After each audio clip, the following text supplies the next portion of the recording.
What's going on? Not like what's going on, guys, which is normally how I would start. What is going on with the NFL right now? Um, okay. Last night, Russell Wilson, which appeared to be the first domino of many to fall, was traded to the Pittsburgh Steelers. Or I guess technically not traded, but signed to the Steelers after the Broncos released him just like 5 days prior. Okay. So we got on last night around 10:30, 11 p.m. and we talked about the Russell Wilson trade. And obviously I'm a Broncos fan, so that was one that I couldn't wait. But what I didn't anticipate is that today there would be a dozen, at least a dozen moves. The NFL salary cap was initially expected to be around $240 million to $245 million. Instead, the league set it at $255.4 million, which gave each team at least 10 million more spending power than expected. So now we are seeing the result of these teams that some are being very aggressive with their spending. We knew that there was a couple teams that were going to probably get the answer to quarterback in the draft.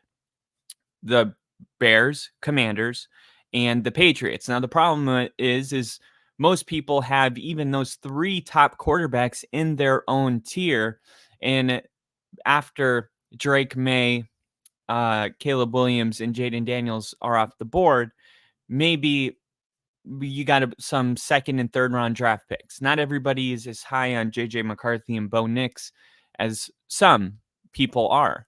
The point of this is that if you're a quarterback that's not the Commanders, not the Patriots, and not the Bears, and you need a quarterback, Russell Wilson and Kirk Cousins were two of the options available going in the free agent market, or potentially getting a quarterback that will bridge you to the next year.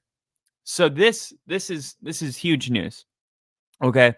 So we find out that the Falcons aren't willing to put forward the resources it would take to move all the way up to those top three positions. Instead, they're going to capitalize on Saquon Barkley. I'm Saquon Barkley. God, there's so many names in my head. Kirk Cousins. So Kirk Cousins is officially going to be playing football for the Atlanta Falcons next year. The Atlanta Falcons, a team that we said were just a good quarterback away. I mean, you look at the weapons that they have, the wide receivers, the Kyle Pitts. We have yet to even see Kyle Pitts really unfold, and we know Kirk Cousins does good with T.J. Hawkinson, so that will be his go-to tight end.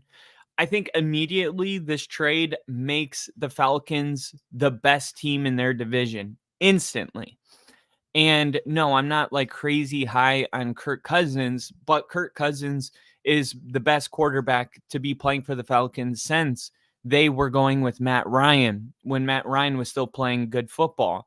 So, yeah, I think with Drake London and they have another really good wide receiver. I mean, look at the running backs: Bijan Robinson, Tyler Algier, and I don't think they're re-signing the one that came from Chicago.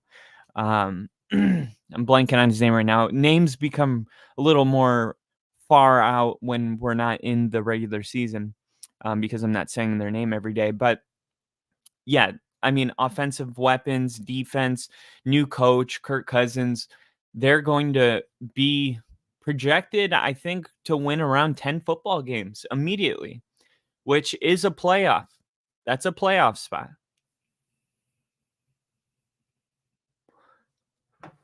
If you make it to double digit wins 95% of the time, you are going to go into the playoffs. And I think Cousins, Atlanta, 4-year, $180 million deal. So kind of similar to the deal. Let me see the deal Matthew Stafford signed with the Rams. Here we go. No, I don't want his autograph. God, everything besides Google has no idea what I'm looking for. Google always knows exactly what I want. It's probably because they're tracking me, but I almost don't care. It's like having a personal assistant. Okay, Matthew Stafford signed a 4-year, $160 million deal. So this is a 4-year, $180 million deal. So Kirk Cousins, he had a hell of a run in Minnesota, 6 years. It's finally over. The $180 million is going to include a $50 million signing bonus and a $90 million guarantee over the next 2 seasons, with an additional $10 million guaranteed in 2026 for a whopping $100 million total in guarantees. Cousins' move to Atlanta was announced by his agent, Mike McCartney. Monday's news is equally shocking because he's departing Minnesota, where he's made a comfortable home for he and his family with consistent play over the last 6 seasons, and because of the destination. Most had expected Cousins to return to Minnesota, primarily because the Vikings had just received a firsthand lesson in how difficult life in the NFL can be without a franchise quarterback, which the Vikings were without all of last season due to injury. Cousins had the season-ending Achilles injury. And instead of running it back with the known quarterback, the Vikings are going to, they allowed Cousins to test the open market, leading him to accept Atlanta's offer and pack up his family and move south. So he did make a statement after significant and positive dialogue with Kirk and his representatives. We were unable to reach an agreement on a contract that fits the short and long-term visions for both Kirk and the Minnesota Vikings. This is the Vikings general manager, Kwesi Adofo-Mensah, and this is what he said. So I would imagine that they wanted to work out some kind of 2-year deal, and instead Cousins wanted something a little more long term, and you could see with the 100 million in guarantees the Falcons gave him, maybe he wanted a little more of those type of guarantees as well. So he goes, we wish him, his wife Julie, and their kids all the best.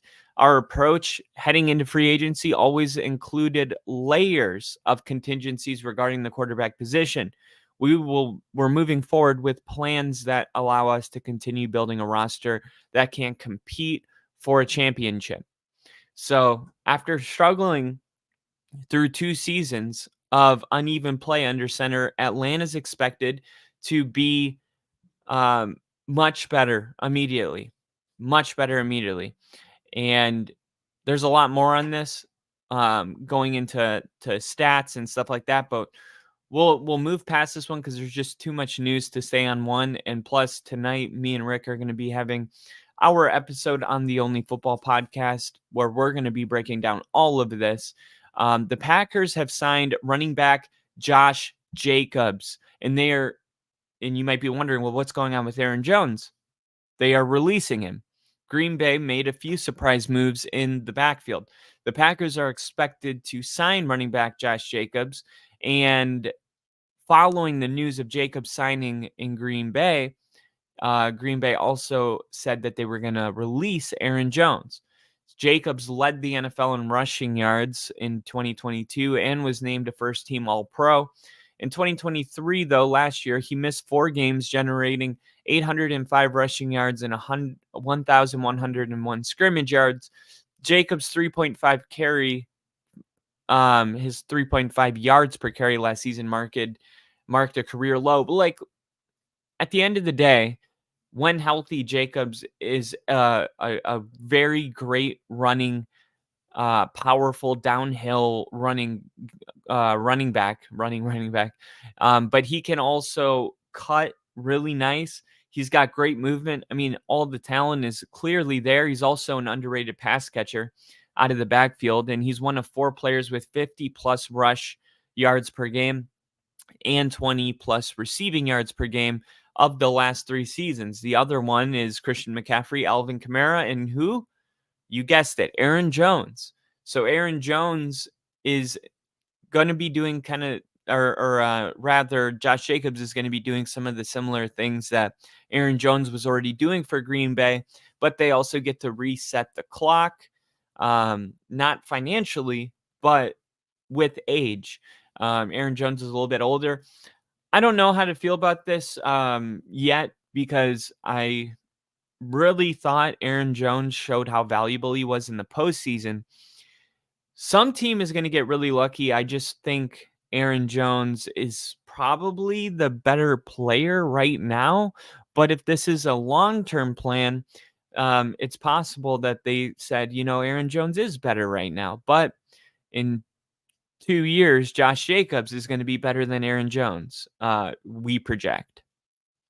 All in all, you don't see Green Bay make splash moves very often. They're not known for a team that hits the open market with big money and gets big name people. And Aaron Rodgers has been vocal about that in the past. But they do here. And it'll be interesting to see how, if you're a Packers fan, you're probably sad about the Aaron Jones thing. I could imagine, but you're it's not the end of the world. Like, it's not like they just released Aaron Jones. At least they, brought in a player at the same time, and they're not leaving everybody high and dry with not having a running back. Because they also have AJ Dillon there, if I'm not mistaken.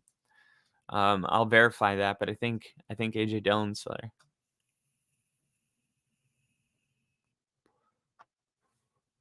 All right, some other deals going on. Gosh, where do I begin? I guess I'll start with the Eagles landing Saquon Barkley to a 3-year, $37.75 million deal. Saquon Barkley's time with the New York Giants appears to have come to an end. The running back is expected to sign with the Philadelphia Eagles when free agency opens officially.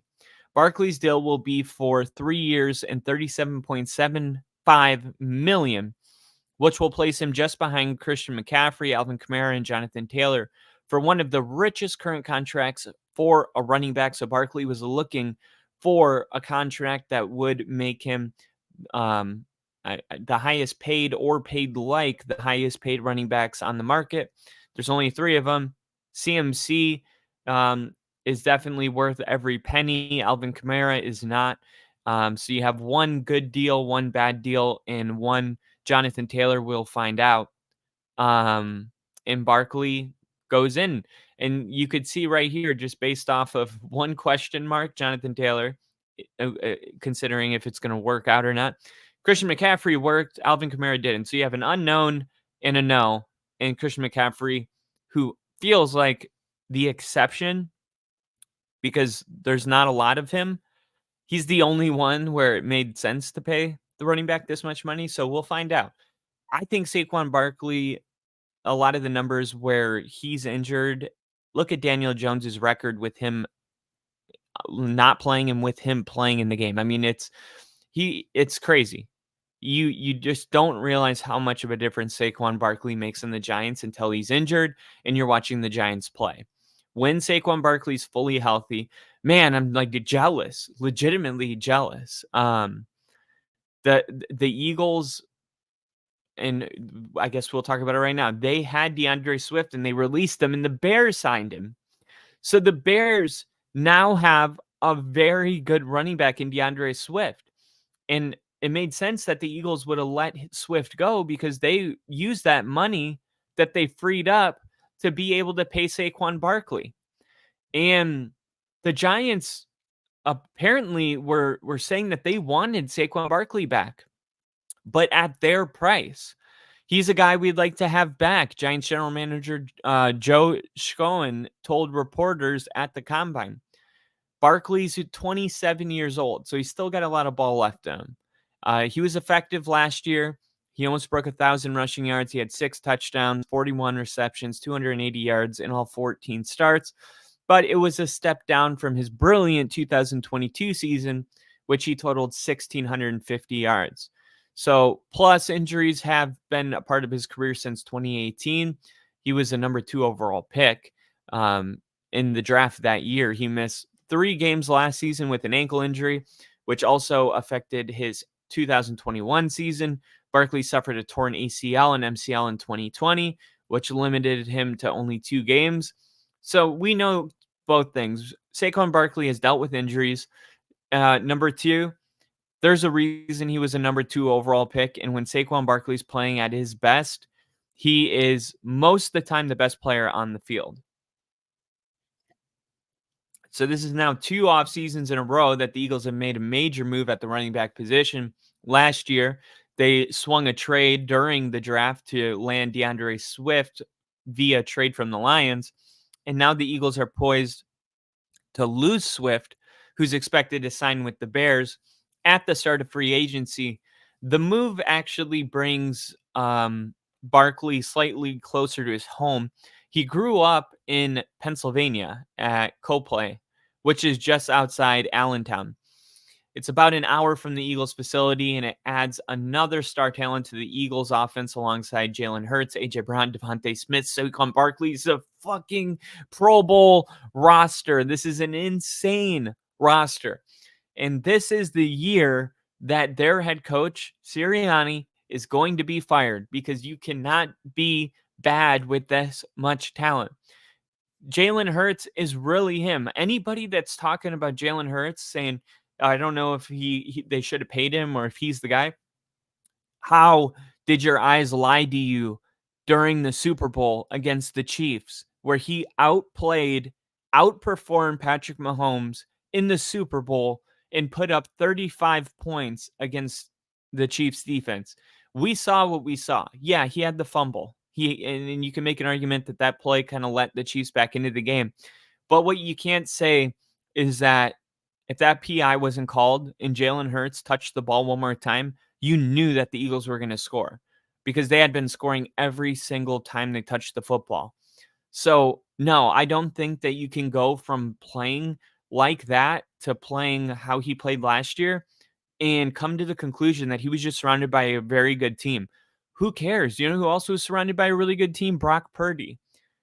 Brock Purdy didn't play like shit, but you know who Brock Purdy didn't play like in the Super Bowl? Jalen Hurts, right? So to say that just because somebody's surrounded by talent doesn't mean that the quarterback didn't do what he did. No, Jalen Hurts did what he did, and we all saw that Jalen Hurts was a top 10 quarterback minimum in the NFL.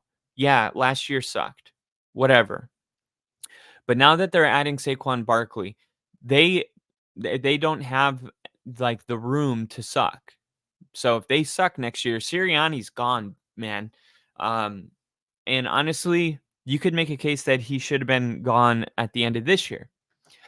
It is what it is. I mean, last year he wasn't calling the plays, then he gave up play calling duty, and then he was just kind of like, uh, I mean, with the leadership of Jason Kelsey and Hurts, who's one of the best leaders in the game of football, period, not just on the Eagles. That he didn't have to do much. He was just kind of along for the ride. That's how it felt for most people. That team that was a team-led team, which is what you want, by the way. So this isn't like a hit. It's just it's one of those things where two things are true. It's a team-led team, but if the coach needed to step in, I don't have the confidence that he could have. Whereas the Chiefs are a team-led team, but when Andy Reid needs to step in, he steps in. And then Travis Kelsey pushes him to the floor. Just kidding. But yeah, this is a huge move. And then now let's talk about the trade, or I guess the signing from the Bears.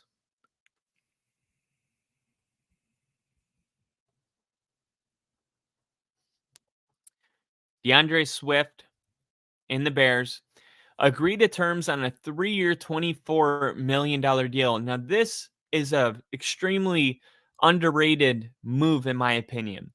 DeAndre Swift is only 25 years old. He came into the league and he was awesome. I mean, this is like Jahmyr Gibbs right here. And he's coming off a career high in rushing yards last season with the Eagles, and they wouldn't even use him. They kept putting in Kenneth Gainwell or Boston Scott, I think, but mostly Kenneth Gainwell. And I think it was week 2 when DeAndre Swift ran for like 200 yards and 3 touchdowns, and they still split carries. So DeAndre Swift has a lot more to give than he even had the opportunity to last year. Now that he's going to the Bears, I expect him to maybe lead the NFL in rushing yards next year. This is a huge move. So Swift is coming off a career high in all of those different categories. And last season, Swift's first time as a full starter, starting 15 of 16 games with the Eagles, he did sit out the Week 18 finale. Swift did a lot of his damage early in the season before leveling off. So I guess his stock might have went down a little bit as the season was ending. Good for the Bears. Buy low. The Bears ranked second in the NFL in rushing yards per game last year. This is why I said I could see him leading the NFL. But keep in mind, 1/3 of that production came from Justin Fields and Tyson Bagent, who appeared to want an upgrade over Khalil Herbert, who finished second on the roster to Fields in rushing yards with 611, and Dante Foreman, who had 425. So a lot of the Bears' rushing attack is inflated at the quarterback position. When you take Justin Fields and Tyson Bagent out, you're barely left with a running back that even ran for half 1,000-yard season. So they were still second, which tells you up front, maybe they're ready to bring in a star like DeAndre Swift and see what he can do. But yeah, I'm not totally sold on the Bears number 2 in rushing yards per game being about having a dominant running game, to be totally honest. And Michael Pittman is expected to finalize a 3-year contract with the Colts. Pittman and the Colts are expected to finalize a 3-year, $70 million contract that can reach a maximum value of $71.5 million and includes $46 million guaranteed. This was reported today. The Colts placed the franchise tag on Pittman on March 5th. The Colts already had control over the receiver's participation in 2024, but Monday's news provided more security for both the player and the team.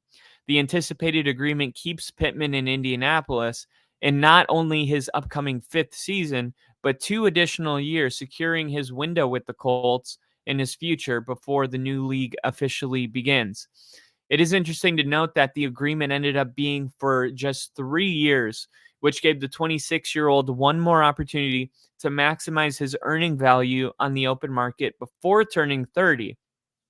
So the Colts kind of hooked him up. So they're like, hey, your contract's going to end, but you still won't be 30, so you can still maximize your value at that point. A second-round pick out of USC, Michael Pittman has grown into a consistent pass catcher who has seen his targets increase annually since he began his pro career in 2020. Yet he has yet to earn a Pro Bowl bid. Interesting, because he's definitely felt worthy of at least being one of the selectees. But no, he hasn't done it yet. But he's also had to Gardner Minshew, Anthony Richardson, like the fact he kind of reminds me of I think DJ Moore, who puts out the production, but never really got that kind of quarterback to be able to maximize him. I think Anthony Richardson might. And I think the Colts know, like, hey, if we're bringing in Anthony Richardson, we need to make sure that he has his weapons. Speaking of the Eagles' new running back and Saquon Barkley, who's going to be blocking for him? Well, the Eagles guard Landon Dickerson, one of the best on that line, is signing a 4-year extension worth $87 million. And now here is the big news that is coming out right now. Franchise tagged wide receiver T. Higgins, who was franchise tagged last week when free agency opened, and we said, oh, this makes sense, and T. Higgins wants to stay with the Bengals. It has now taken another turn, and this is why we always say nothing's official until the new league year begins officially, because these things can take turns secretly down different departments. Right now, the 25-year-old is saying that he wants a trade from the Cincinnati Bengals. He officially has come out and said that. This is big news. T. Higgins is a wide receiver one on any other team. This is what was said at the combine when they asked the Cincinnati Bengals how they felt about T. Higgins and what their stance was on him. They said it's really simple. He's a good player. We want to keep him, and we have resources to do it. So we decided early to do it. Bengals director of player personnel Duke Tobin said at the time, and that's where we are. We like T. We're a better team with T. With the way we managed our cap, we had the ability to put a franchise tag on him, and we did. Rappaport, however, reported that no such long-term contract negotiations have occurred. With talks seemingly stalled, Higgins now says he wants out. So Higgins was expecting, okay, if you're going to put the franchise tag on me, well, things need to progress. And things didn't progress. And I think T. Higgins saw how things stalled and said, you know what? F it. I put my faith in you guys to want to work out a deal. You guys want to give me the runaround and not progress these things, I'll go find a team that does. So the Bengals officially tagged him on February 22nd, issuing a one-year tender offer worth $21.8 million. The two sides have until July 15th to work out a long-term deal if a trade doesn't happen first. Higgins missed 5 games with injuries last season, turned in the worst statistical performance of his 4-year career, catching only 42 passes for 656 yards and 5 touchdowns. But keep in mind that he was playing through a fractured rib and hamstring and ankle injuries, which would be a familiar theme for the Bengals, who lost their star quarterback Joe Burrow for the season and slipped to 9-8 and out of the postseason after back-to-back deep runs in the playoffs the 2 prior seasons. But Higgins also led Cincinnati last season at 15.6 yards per catch and turned in a season-high 140 receiving yard game with backup Jake Browning against the Steelers in Week 16. In 58 career games, 53 starts, Higgins has totaled 257 receptions, 3,684 yards, and a 14.3 yard average, which is pretty freaking deep, and 24 touchdowns. So this whole thing with T. Higgins is going to be really, really important to monitor because T. Higgins might end up somewhere else, and that's going to definitely affect the draft strategy or even maybe the free agent market for the Bengals. And then for some other team that needs a wide receiver, I mean, you hear T. Higgins is available, you're definitely picking up your phone and making a call and seeing, hey, what is it? A third? A fourth? What are you guys willing to part ways with him for? And yeah, I would imagine that there's going to be a lot of teams interested in T. Higgins. Jacksonville signed their center Mitch Morse to a 2-year contract, $10.5 million. Always good to keep a position up front. Mitch Morse didn't take long to find his new job. He was with the Bills last year. Now he's going to go in. Like Trevor Lawrence was on his ass a lot, it seemed like, running for his life last season. So this is how you get the most out of your young quarterback, is getting immediate upgrades for the blocking in front of Trevor Lawrence. He should also help open up more holes in the Jags ground game that struggled to find consistent lanes last season. And Travis Etienne's really emerged as one of the best in the league, top 5. So this is a good move. The Jags entered the off season knowing they needed to upgrade at the center position, where Luke Fortner struggled all of last season, and he actually ranked 32nd in run blocking among the 32 qualified centers. So Jacksonville knew that they wanted to upgrade at the position, and they get a pretty good deal for Mitch Morse, which is going to be about $5.25 million a year for the next 2 years. And then we'll just keep an eye and see how he does over there. But I could imagine Trevor Lawrence super happy about that.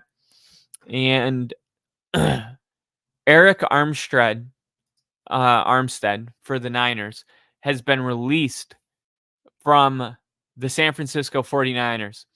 A longtime 49er defensive lineman will make his way into free agency.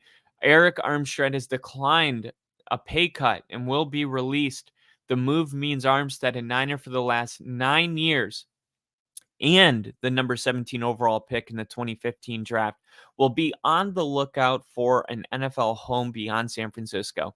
A solid contributor for the 49ers' mighty defense, despite never making the Pro Bowl. He's only 30 years old and he has 33.5 sacks, 88 QB hits, 6 passes defended, 3 forced fumbles, and a fumble recovery in his career. He was consistently clutch in the playoffs where he added 8 sacks, including a takedown of Mahomes during a losing effort in the Super Bowl. Armstead's high water mark as a pro came in 2019 when he had 10 sacks and cashed in the following season with a 5-year contract. That deal had 1 year remaining and was set to count $28.4 million against the cap this year. So I guess this is why the 49ers took him in, trying to save money, but Armstead reportedly was unwilling to serve as an avenue for the Niners to do so. So he'll look for another team. This is big news. Wherever he ends up is going to be interesting to watch. But there was also the Bills' left tackle Dion Dawkins, who signed a 3-year extension after posting a joke that he was going to leave Buffalo.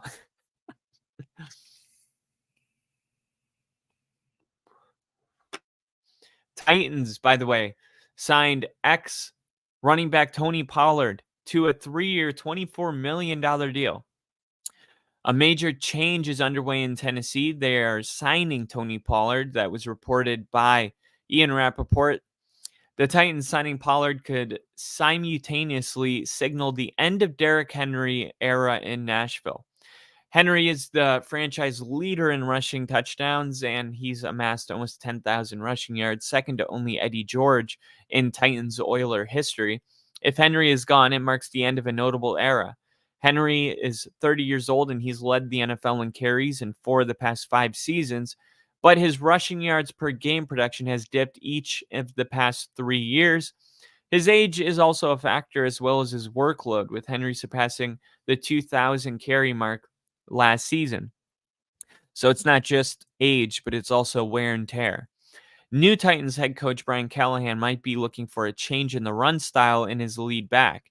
Henry is more of an old school power back, while Pollard is a more accomplished receiver with a little more wiggle.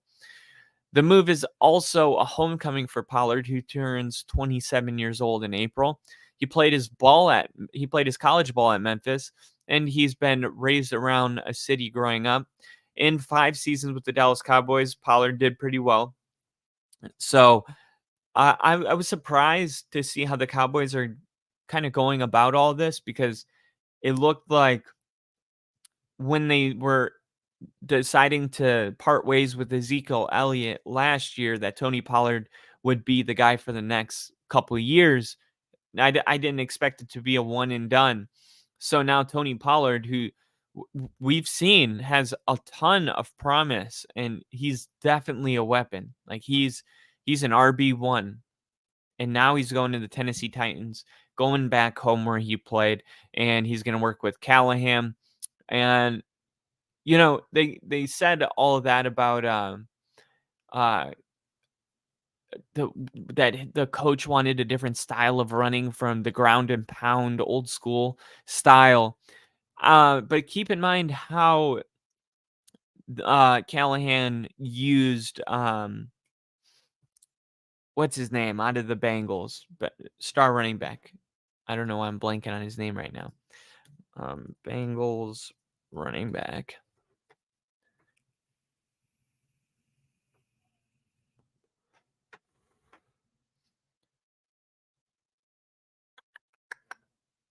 Joe Mixon. Keep in mind how they use Joe Mixon. Okay, Joe Mixon, it's like I could see Tony Pollard being a kind of comparable to Joe Mixon. A lot of passing, a lot of catching, a, a lot of receiving yards. So, hey, man, it lines up with the coach that came over. In a compensation update, the Bengals signed tight end Drew Sample to a 3-year deal, $10.5 million deal. He gets $4.9 million next year. Okay, Drew Sample. That is going to be the new tight end coming in. Wow, there's a lot happening right now. And Michael Pittman, Landerson, T. Higgins, Jacksonville. Um, of course, I have a whole video about Russell Wilson. Bobby Wagner is expected to test free agency, currently considered unlikely to return to the Seahawks. Baker Mayfield signs a 3-year contract worth up to $115 million in incentives. That seems like a really good deal for both parties at the moment. Baker, if you can get us back to these games and you win them like you did this year, you will be paid like an elite quarterback. I wonder how much of that contracts and incentives. We'll break it down tonight on the Only Football podcast. Eagles defensive tackle Fletcher Cox announces retirement after 12 seasons. Chiefs Chris Jones agreed to a 5-year, $158 million deal with $101 million in guarantees. This is what I was talking about when I said the only reason it's hard for me to see them parting ways is because this is Chris Jones' Super Bowl he just won. Yeah, and you don't kick somebody out after they do that. You find a way. You find a way to make it work. Buccaneers wide receiver Mike Evans hopes to get Baker Mayfield back. He's an elite quarterback. And he did. He did. Bryce Huff signs 3-year, $51 million with the dollar deal with the Eagles. That's the former Jets pass rusher. This is a huge deal. This was just reported right now. Yep, this was reported 1 minute ago. Bryce Huff's breakout 2023 season has earned him a tremendous payday in a new city. The Eagles are signing the former Jets pass rusher specialist to a 3-year, $51.1 million deal with a maximum annual value of $20 million. ESPN first reported the news. Huff moves down the eastern seaboard after thriving in pass rushing situations for the Jets, who deployed Huff on such downs with one goal: hunt for the quarterback. Huff, as part of a menacing defensive front, posted his first 10-sack season of his 4-year career, instantly placing himself on the radar of general managers across the NFL. Howie Roseman struck first, luring Huff away from the Jets to slide into the Philadelphia front. That will likely see a departure or two this offseason. Logically, Huff could slot into a possible vacancy that would be created if the Eagles ship out Hassan Reddick, whom Roseman and company have already given permission to seek a trade. Because he spent the last 4 seasons with the Jets, Huff may have flown under the radar of the average fan, but make no mistake, he's a dynamic pass rusher. For those unfamiliar with Huff's game, here's a next-gen stat to summarize his production in 2023. Among defenders with at least 300 pass rushing snaps, Huff finished first in QB pressure rate at 21.8%, landing among the likes of Josh Allen, Micah Parsons, and Trey Hendrickson. As for questions about Huff's productivity potential on the defensive front lacking Quinnen Williams, Philadelphia came prepared with answers in the form of Jordan Davis and Jalen Carter. Those two aren't yet at the same elite game-wrecking status as Williams, but Huff won't find himself attempting to make plays on an island, instead working in tandem with a unit that also includes Josh Sweat, for now at least, in a 2023 draft pick, Nolan Smith, who they got at the very end of the draft. Roseman made a point of investing in the defensive front over the last few years and has built a promising unit with youth on its side as he approaches his 26th birthday next month. Huff will trade Jets green for Eagles green and continue his unlikely journey from undrafted defender to well-paid quarterback pursuer. This is a sneaky good deal, and these are the kind of deals that are going to keep the Eagles roster playing in the postseason. Is just making these type of moves. Panthers sign offensive lineman Robert Hunt to a 5-year, $100 million contract. Yikes. That's a shit ton of money. Packers signing Xavier McKinney to a 4-year, $68 million deal. More to come around this in a little bit. Rappaport adds that McKinney will earn $25 million in year one of the contract. So the Green Bay Packers expect to sign Giant safety Xavier McKinney, who is one of the best free agents to target in the NFL draft. So we'll go to the top free agents available. Okay, Kirk Cousins, we know that he's signing with Falcons. Then you have Danielle Hunter, number 2, Vikings linebacker. Christian Wilkins, the Miami defensive tackle, is signing with the Raiders. Patrick Queen he didn't necessarily live up to expectations until Roquan Smith arrived, but Queen's also got the size, speed, and physicality to remain a sideline-to-sideline difference maker. We're still waiting to see what goes on with him. Calvin Ridley, and then you get Saquon Barkley. Leonard Williams is going to go somewhere.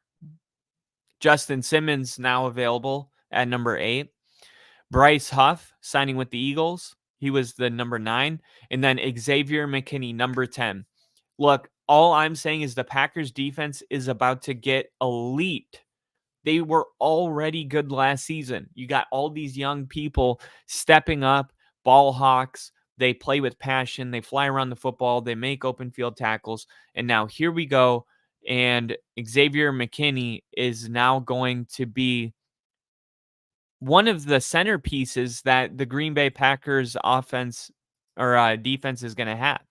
So this is absolutely a huge deal. Of course, we're still waiting to see what's going on with Derrick Henry. Tyron Smith, the Dallas Cowboys offensive tackle. Josh Jacobs signing with the Packers. Marquise Brown, Leonard Floyd. Look, still a lot of really big-time dominoes to fall. We're going to be probably reporting a lot more news tonight on the Only Football podcast, because by then we'll probably know more about these contracts and some of the ones that are getting really close but haven't been signed yet. So you're going to have a couple that are going to be like Justin Simmons, right? He cost $15 million. He's going on 31 years old. He's battled injuries the last 2 seasons, but there's few defensive backs that have better leaders or ball hawks. So the value is there. The question is, are the teams going to wait until the draft is over? And then, hey, these are the 3 guys that we want to get in the draft. And if we don't get any of those 3, Justin Simmons is our next option.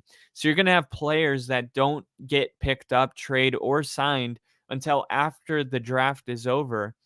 But that doesn't mean that there's not a market for them. It just means that the priority is the draft, and then it's them. I could see Danielle Hunter and Patrick Queen being in that group. Calvin Ridley as well. So we're going to be covering all of that, especially figuring out what's going to happen with Derrick Henry after Tony Pollard got signed to the Titans. Could Derrick Henry possibly be working a deal right now with Jerry Jones to become a Dallas Cowboy?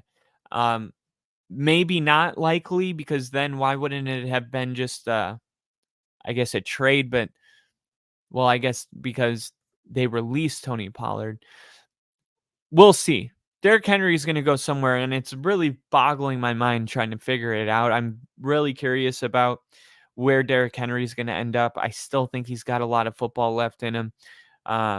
People thought Adrian Peterson was done at 30, and he wasn't. He wasn't done at 30, and I think when he ran for over 2,000 rushing yards, I think he was 30. Most rushing yards in a season. Eric Dickerson broke the single season record in 1983. Here we go. 2,000 yard club. Adrian Peterson did it in 2012. So he did it in 2012. So how old was Adrian Peterson in 2012? 2012? No, that can't be right. In 2012, he was born in 1985. So you got to add 12 plus 15. So 27. So he was 27 years old. Okay. He's 38 years old today. So that's what came up. So he was 27. So yeah, that I guess that was like his peak.